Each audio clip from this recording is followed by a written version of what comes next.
Clap કરી દો બધા પહેલા. બરાબર.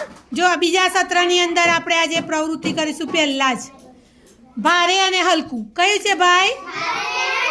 હલકું. બરાબર. ચલો બતાવો. ભારે, હલકું, ભારે, હલકું. છોલ કેવી છે બેટા વજનમાં? હલકી.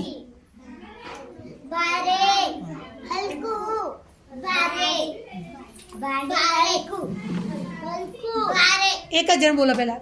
કેવું છે ભાઈ સ્ટેપલર? ભારે, હા. કાતર કેવી છે? હલકી, ભારે, હલકું, હલકું, ભારે, હા. આમાં કપચી કેટલી છે બેટા? વધારે. એટલે કેવી છે વજનમાં? ભારે. અને આરતી જોડે થોડીક કપચી છે એટલે કેવી છે? હલકી. બરાબર. ચલો આમાંથી ભારે જેની જોડે હતું ને એ બધા આવી જાય. ખાલી